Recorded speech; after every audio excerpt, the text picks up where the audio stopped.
Bonjour mes bien-aimés dans le Seigneur, je rends grâce à notre Seigneur Jésus-Christ en ce 10 août 2021. Je viens vous faire ce partage, il est exactement 3h56. Pourquoi je fais ce partage à cette heure-ci? C'est parce que j'ai été réveillée tout à l'heure par le Seigneur. Hier le 9, je ne vous ai pas fait de partage, alors que j'ai beaucoup de choses à vous dire. J'étais occupée par certaines tâches, on va dire, pas ménagères, pas domestiques, on va dire certaines tâches manuelles, voilà, certaines tâches manuelles. Donc, voilà, donc ça m'a pris l'après-midi. Et j'étais très fatiguée tout à l'heure quand je suis rentrée à la maison. J'étais en train de faire la peinture avec les enfants. J'étais en train de faire la peinture sur la palissade avec les enfants. Et nous avons fini assez tard et nous avons mangé. Je suis allée me coucher. Et le Seigneur m'a réveillée tout à l'heure. Quand il m'a réveillée, il était 2 heures. Il m'a réveillée à 2 heures. Parce que je n'ai pas parlé aujourd'hui. La Bible nous dit quand tu fais un vœu à l'Éternel, ne tarde pas de l'accomplir. Tu as fait un vœu. Tu as décidé d'être au service du Seigneur. Il faut que tu puisses respecter tes engagements. Je vois ma sœur Lydie qui est connectée. Pendant que je suis en train de te voir, ma sœur, je vois que c'est une sœur qui est là. Pendant que je suis en train de te voir, je ne sais pas si c'est de toi qu'il s'agit. Merci de t'être manifesté. Je ne sais pas si c'est de toi qu'il s'agit. Est-ce que tu as un parent qu'on appelle Victor? Parce que le Seigneur m'a parlé il y a quelque temps de cela, de Lydie et de Victor. Ils sont parentés. Ils ont des liens de parenté. Merci de t'être manifesté. C'est le Seigneur qui a touché ton cœur pour que tu te manifestes. Donc je vois Lydie qui est là. Est-ce que Lydie, tu es parentée à Victor? Est-ce que dans ta famille restreinte, il y a quelqu'un qui s'appelle Victor? Je suis en train de parler à ma sœur Lydie. Parce qu'il y a quelque temps de cela, le Seigneur m'a parlé de Lydie et de Victor. Sauf que je n'avais pas noté et chaque fois j'oublie d'envoyer ce message à Lydie et à Victor qui sont parentés de sang. Vous êtes de la même famille. Donc ma soeur, réponds s'il te plaît. Je ne sais pas si c'est de toi qu'il s'agit. Je ne sais pas si tu m'écoutes toujours. Je sais que tu m'écoutes un peu en différé. Je suis en direct, mais bon. Je ne sais pas, j'aimerais savoir si c'est toi afin que je donne ce message avant de continuer. Parce que je n'ai pas envie d'arrêter ce que je vais dire ce soir. Donc j'attends ma soeur. Je vois ma soeur Lydie Véro, qui vient de me saluer. Est-ce que tu as un parent qu'on appelle Victor? Je ne vois pas ta réponse. Je ne sais pas si tu es toujours connecté ou si tu es parti. Bon, c'est pas grave. Mais s'il s'agit de toi, il y a quelque temps de cela, le Seigneur m'a montré une femme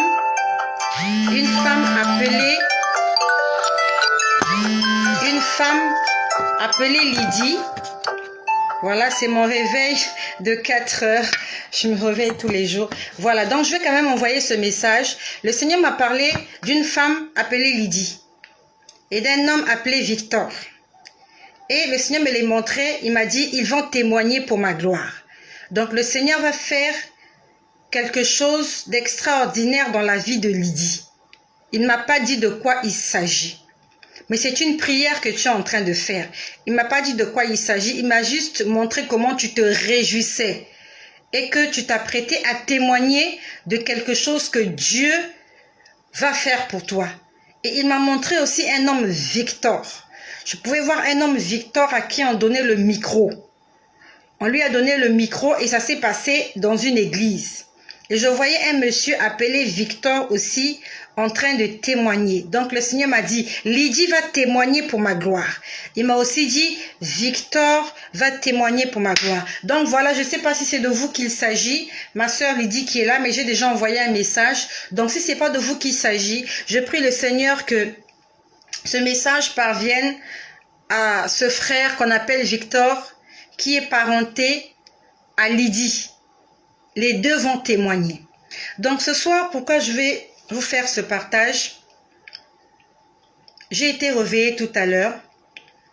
Là, il est déjà 4 heures du matin. Il est 4 heures 1 minute. J'ai été réveillée tout à l'heure à 2 heures. J'ai été réveillée à 2 heures par le Seigneur. Comment il m'a réveillée? Par un cantique. J'entendais un cantique. Il y a des gens, je ne sais pas qui dans ma chambre qui était en train de chanter. Et la chanson disait, je vais te servir, je vais marcher avec toi, je vais t'accompagner, quelque chose comme ça. C'était des engagements. Dans cette chanson, on parlait des engagements. Je vais t'accompagner, je vais t'assister, je vais marcher avec toi. Et c'est cette chanson-là qui m'a réveillée. Et quand je me suis réveillée, le Seigneur m'a rappelé un message. Nous sommes aujourd'hui mardi, le 10 août. Je crois qu'il m'a donné ce message, je crois que c'était le samedi. Entre le samedi et le dimanche, non, entre le vendredi et le samedi dernier. Sauf que je n'avais pas noté comme toujours, mais gloire soit rendue au Seigneur parce qu'il nous rappelle toujours toutes choses. Et il m'a dit ce soir, va envoyer ce message. Comme c'est intitulé, j'ai un message de l'au-delà. J'ai un message des défunts de l'au-delà, laissant les anges faire leur ministère. Pourquoi j'ai intitulé ça ainsi? Ça va intriguer certaines personnes.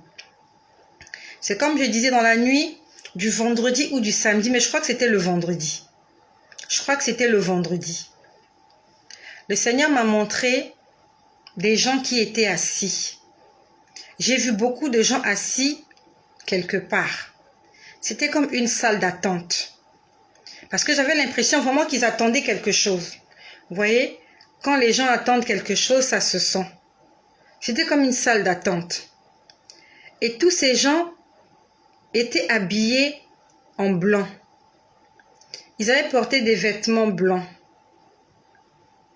Des vêtements très blancs. Ça ressemblait à de la soie. C'était vraiment comme de la soie parce que c'était brillant. Ils étaient tous assis, les hommes, les femmes, les enfants. Assis, en train d'attendre. C'est comme dans une grande salle. Et dans cette salle, il y avait une lumière extraordinaire. Il y avait une très belle lumière, très éclatante. La salle était très illuminée. La lumière qu'il y avait à l'intérieur de cette salle ressemblait à la lumière du soleil. Quand je dis à la lumière du soleil, c'était une lumière orangée. Une lumière orangée comme le soleil. Vous allez faire l'expérience, si le soleil brille au zénith quand il est midi, si vous sortez, essayez de fermer les yeux. Le reflet de la lumière que le soleil va exercer sur vos yeux, cette lumière orangée ressemble à la lumière qui éclairait cet endroit. Et les gens étaient assis, en train d'attendre. Je pouvais les entendre, c'est comme s'ils chuchotaient. Ils parlaient tout bas. Je n'ai pas compris ce qu'ils disaient, mais ils étaient en train de se parler entre eux. Et quand le Seigneur m'a montré cette image, il m'a dit, va dire à mes enfants d'arrêter d'adresser leurs prières aux morts, parce que les morts ne peuvent rien faire pour eux. Il m'a dit, les morts en Christ sont dans ce lieu de repos. Ils sont en train de se reposer et ils attendent. Il m'a dit, va dire à mes enfants de ne pas adresser leurs prières aux défunts. Et quand il m'a dit ça, me montrer un homme. Donc il y a quelqu'un qui va me suivre. Tu es en train de faire des prières à un homme. Je ne sais pas qui est cet homme pour toi. Est-ce que c'est ton père qui était mort? Et quand tu pries, tu penses à lui. Tu l'appelles dans tes prières. Tu dis, mon père, je ne sais pas comment s'appelle ton père. On est en train de me dire Antoine. Antoine. J'ai entendu Antoine. Donc je parle à quelqu'un qui a perdu un être cher qu'on appelait Antoine. Antoine, c'était quelqu'un que tu aimais. Et c'était ton père. Et quand tu pries, quand tu es malheureux, tu es en train de penser à ton père. Tu es en train de demander de l'aide à ton père. Mais même si Antoine n'est pas ton parent, ça concerne toutes les personnes qui font appel aux défunts, aux gens qui sont déjà morts, afin qu'ils puissent leur venir en aide. Mais ce jour-là, le Seigneur m'a montré un homme. J'ai vu un homme qui était assis.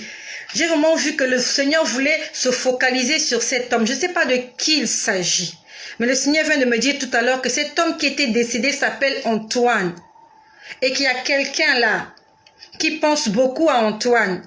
Quand tu passes des moments difficiles, tu fais des prières à Antoine. Tu dis Antoine, mon père Antoine, mon père Antoine. Arrête de faire ça. J'ai vu ce monsieur Antoine dans un lieu paisible. Il est assis tranquillement et il est en train d'attendre quelque chose. Il est entouré de beaucoup de gens qui sont habillés comme lui. Ils ont la peau très blanche. Ils ont des vêtements très blancs. Ils ont des cheveux très blancs.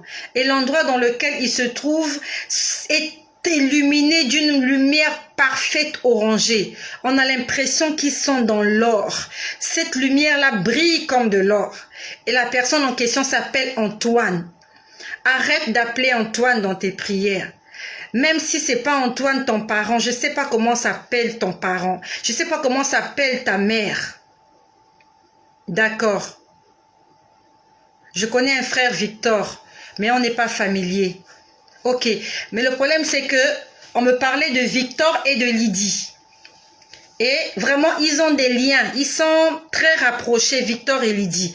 Donc, s'il ne s'agit pas de vous, sûrement il s'agit de quelqu'un d'autre. Voilà. Donc, je ne sais pas s'il y a quelqu'un qui va m'écouter, un certain Victor ou une certaine Lydie.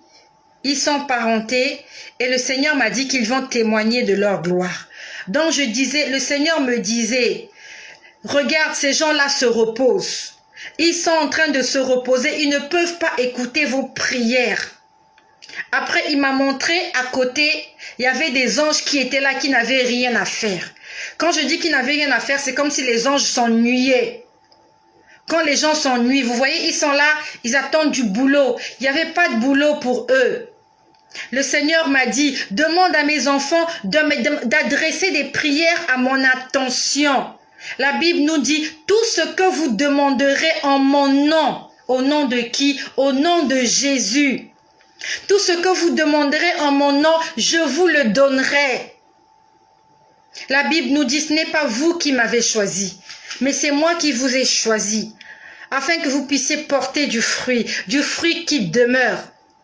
Et afin que tout ce que vous demanderez à mon Père en mon nom, qu'il vous le donne. Quand nous prions, nous devons prier au nom de Jésus. Et généralement, nous prions au nom de Jésus. Jamais on a prié au nom de quelqu'un d'autre. Je suis en train de parler aux chrétiens, à tous ceux-là qui croient au Christ, à tous ceux-là qui croient que Jésus est le Messie, que Jésus est le Fils de Dieu et qu'il a donné sa vie pour nous. Il a dit en mon nom. Il n'a pas dit au nom de quelqu'un d'autre. Il n'a pas dit au nom du Saint-Esprit. Il n'a pas dit au nom de Dieu. Il n'a pas dit au nom des apôtres. Il n'a pas dit au nom de Marie. Il a dit, en mon nom, ils imposeront les mains aux malades et les malades seront guéris. En mon nom, s'ils boivent quelques breuvages mortels, il ne leur fera aucun mal.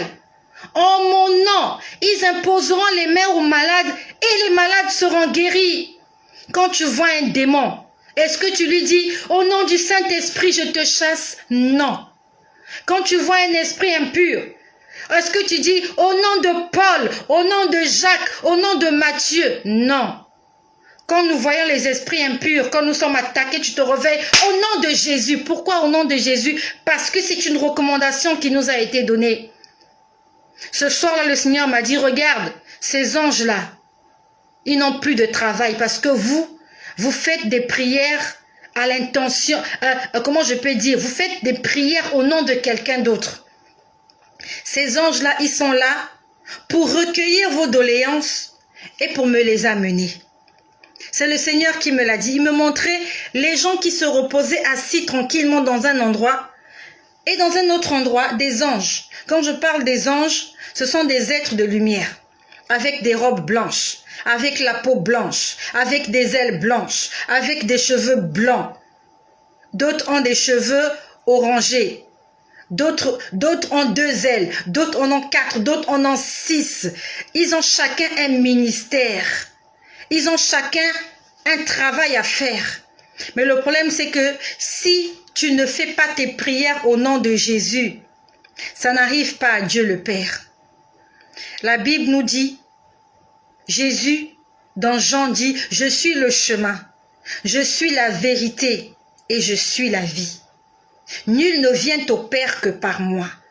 Ça veut dire que si Dieu est ton point d'intercession entre Dieu le Père et toi, alors tes prières arrivent à Dieu.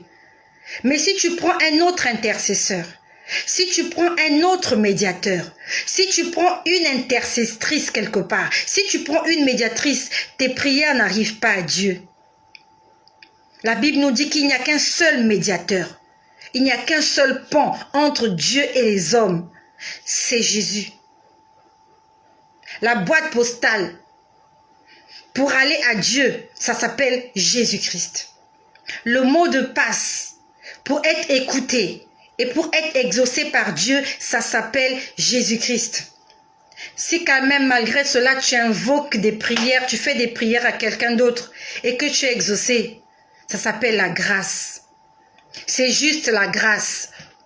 Et quand il m'a parlé, ce soir-là, quand il me disait, va dire à mes enfants d'arrêter d'adresser les prières aux morts, j'ai entendu exactement une parole qui disait, et il ordonnera à ses anges de te porter dans toutes tes voies. C'est ce que j'avais entendu ce jour-là.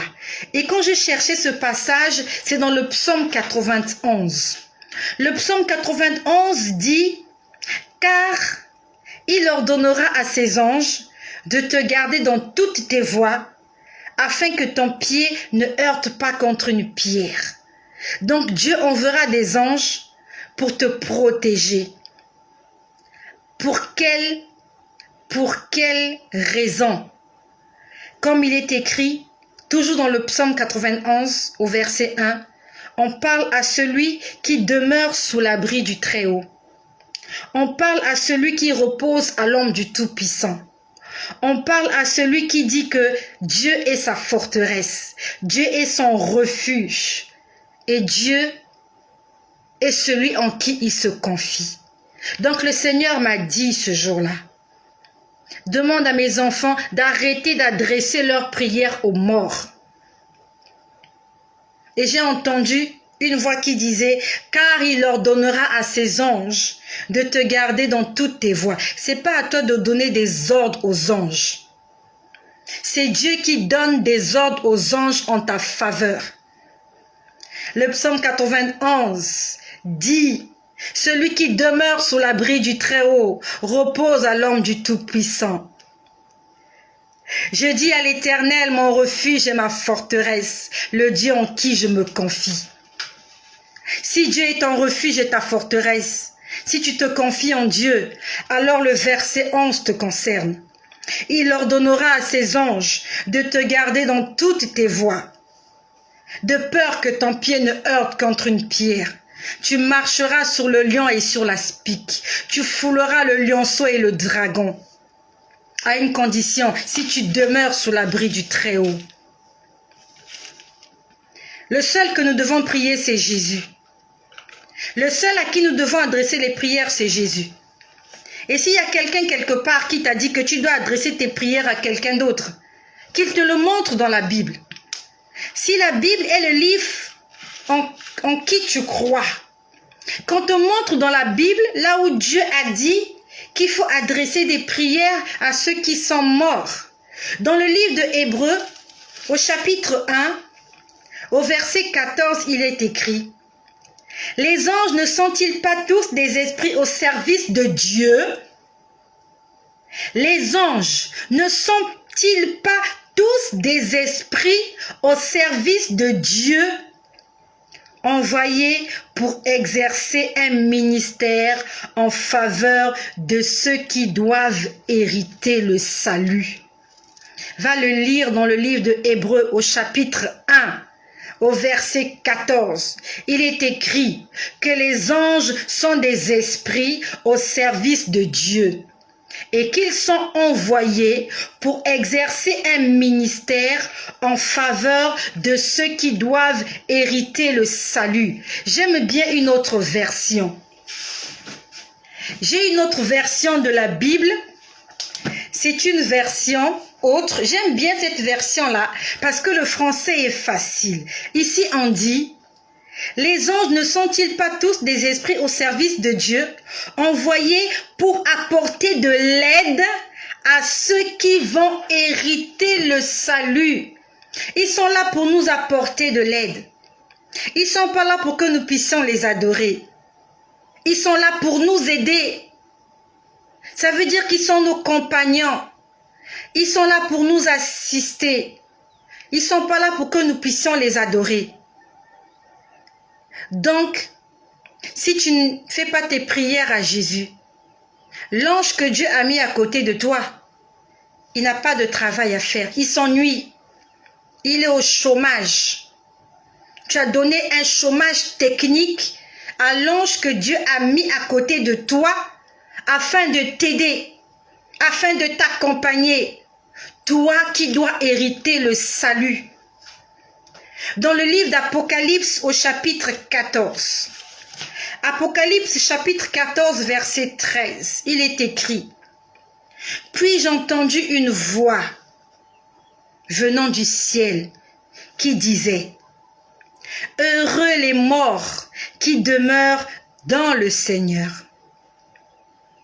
Et dès maintenant, ils se reposent de leur travail et leurs œuvres les suivent.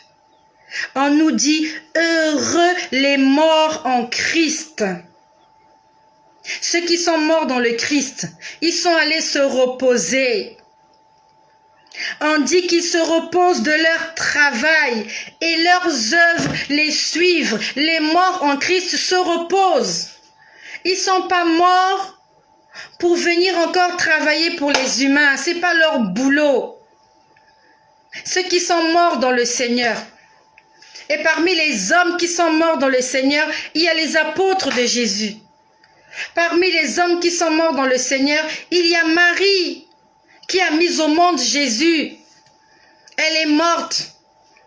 C'est une sainte. Elle est au ciel. Elle est appelée sainte parce qu'elle est morte dans le Seigneur. Et la Bible nous dit: ils se reposent de leur travail. Ils sont en train de se reposer. Ça s'appelle une pause. Lorsque nous travaillons, nous avons une pause. Et la pause se respecte. Pendant que tu es en pause, l'employeur n'a pas le droit de t'appeler pour te demander quoi que ce soit. Ça s'appelle des heures supplémentaires. Et pour les morts, il n'y a pas d'heures supplémentaires parce que c'est fini. La Bible dit qu'ils se reposent et ils attendent le fruit du travail qu'ils ont effectué sur la terre. Leurs œuvres les suivent. Comment veux-tu que quelqu'un qui se repose vienne à ton aide? Le Dieu que nous prions est un Dieu de fidélité. Il est un Dieu de vérité. Quand il te dit c'est le moment du repos, tu te reposes. Il ne va pas interrompre ton repos pour une raison ou pour une autre. Marie ne va pas interrompre son repos dans le royaume des cieux pour toi. Dieu a dit qu'il a mis des anges qui sont des esprits qui servent le Seigneur et qui sont envoyés pour exercer un ministère dans ta vie. Si tu fais tes prières au nom de Jésus, les anges que Dieu a mis autour de toi, ils prennent ces prières-là, ils amènent ça à Dieu. Et quand Dieu répond, ils prennent la réponse, ils te la ramènent. Ce ne sont pas les défunts qui font ça. Ce ne sont pas les morts qui font ça. Ce ne sont pas les saints qui font ça. C'est le travail des anges. Ils sont dans un lieu de repos. Ils sont en train de se reposer. Tu crois qu'ils vont sortir de cet endroit de repos pour descendre encore sur la terre? De là où ils viennent, où il y a la maladie, où il y a les frustrations, où il y a la famine, où il y a la guerre. Quand Dieu dit que tu te reposes, mon ami, tu te reposes. Quand c'est la fin, c'est la fin. Dieu n'est pas menteur comme les employés ici sur terre, comme les employeurs.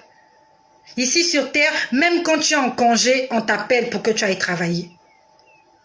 On t'appelle au téléphone alors que tu es en repos, tu es en congé. Ton contrat dit que une fois dans l'année, tu dois prendre tes congés, tu dois te reposer.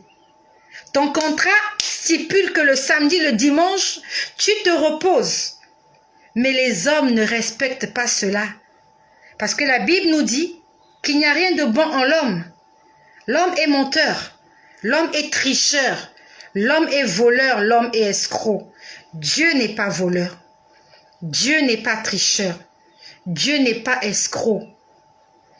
Quand il t'a dit c'est le moment du repos, tu te reposes, tu dois te reposer. Le Seigneur était triste quand il me parlait ce jour-là, c'était vendredi dernier. Il était triste, il était vraiment triste. Il y a des anges qui sont là, qui n'ont rien à faire. Ils sont en train de s'ennuyer parce que les chrétiens font leurs prières chez les marabouts. Les chrétiens vont chez les magiciens. Les chrétiens vont chez les sorciers. Les chrétiens vont chez les féticheurs. Les chrétiens vont chez les augures.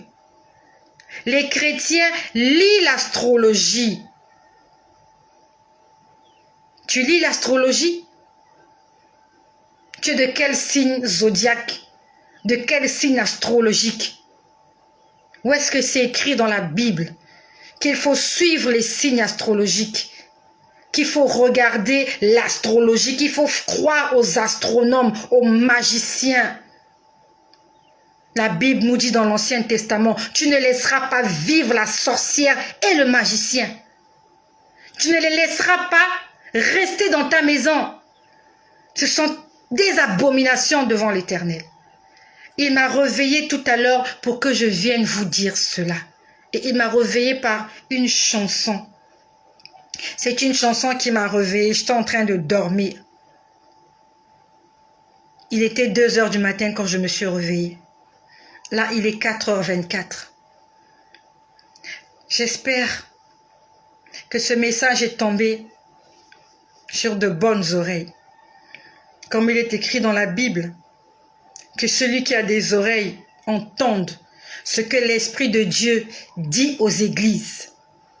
Si tu ne crois pas à ce que je dis, va lire la Bible. Commence à partir de Matthieu jusqu'à l'Apocalypse. Va chercher là où Jésus a demandé qu'on fasse des prières aux morts. Là où Jésus a demandé qu'on fasse des prières à sa mère. Là où Jésus a demandé qu'on fasse des prières aux apôtres. À Joseph. À je ne sais pas qui. Ce n'est écrit nulle part. C'est la Bible qui va te juger. Ce n'est pas l'homme de Dieu que tu fréquentes qui va te juger. Lui aussi, qui t'a donné cette instruction-là, un jour il sera jugé. Il sera jugé conformément à la parole de Dieu. Ce jour-là, le Seigneur lui dira, où est écrit tous les mensonges que tu as dit à mes enfants? Et à toi aussi, le Seigneur posera la question. Où est écrit toutes les choses que tu as faites et que moi, je n'ai pas prescrit?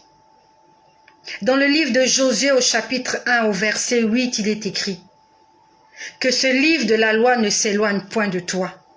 Le livre de la loi, c'est la Bible. Que la Bible ne s'éloigne point de toi.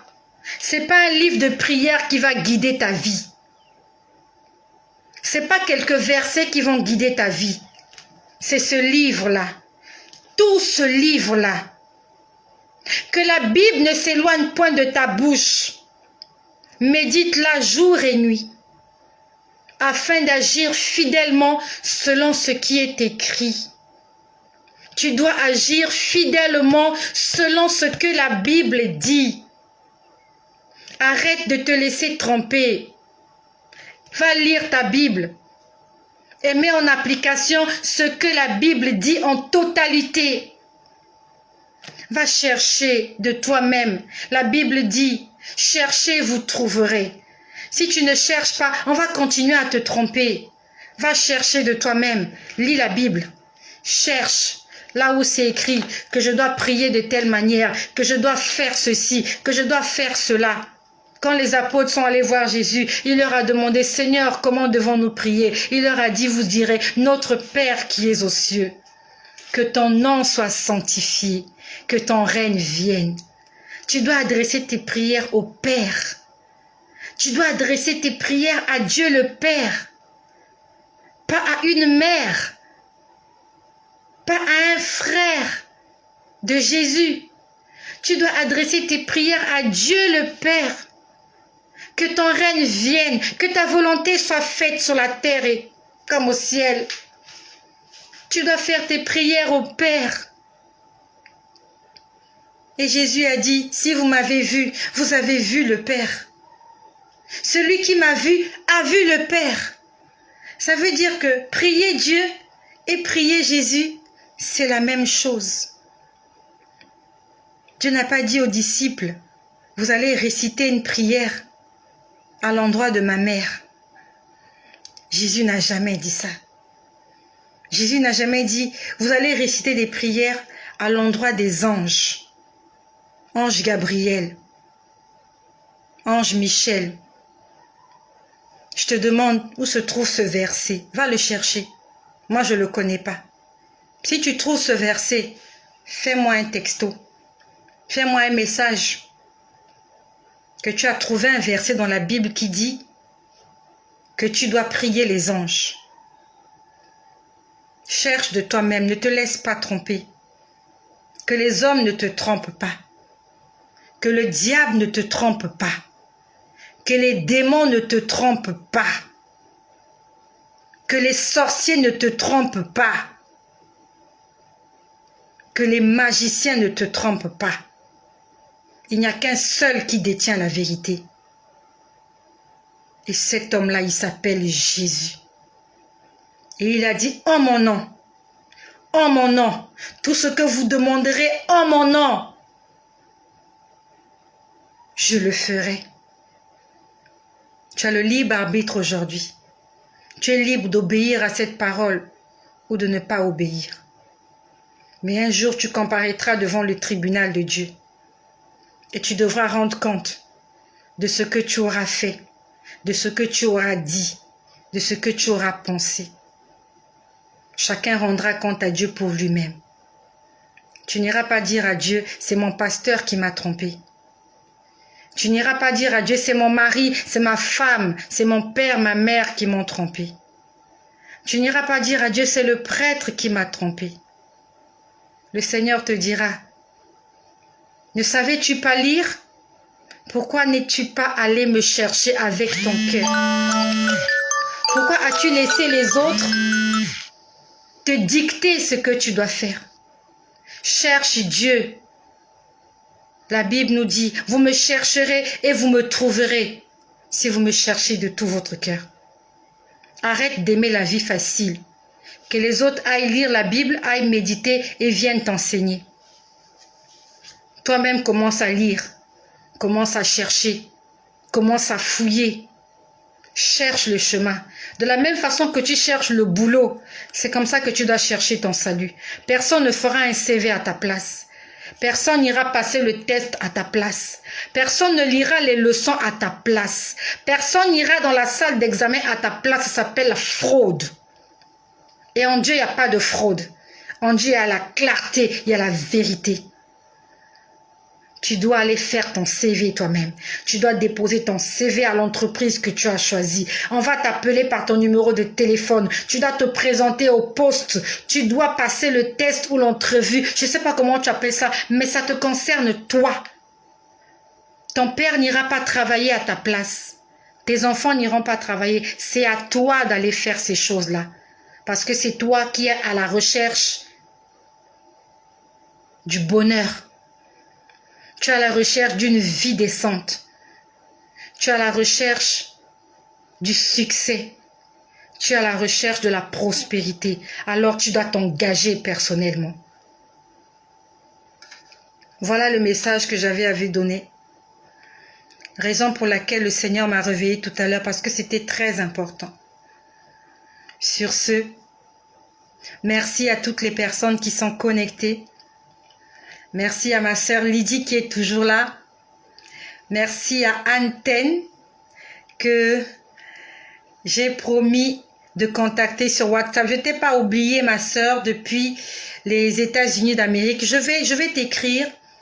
Je vais t'écrire. Tu m'as donné ton numéro de téléphone hier. Je vais t'écrire sur WhatsApp. Ok, merci. Merci, je ne t'ai pas oublié. Avant toi, j'avais reçu beaucoup de messages. Il faut que je puisse répondre à ces messages, que je puisse suivre ces gens-là. Quand j'aurai fini avec ces gens-là, je vais t'appeler. Ne t'inquiète pas, je ne t'ai pas oublié.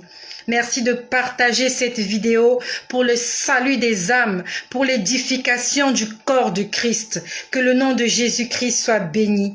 Que le nom de Jésus-Christ soit glorifié dans vos vies.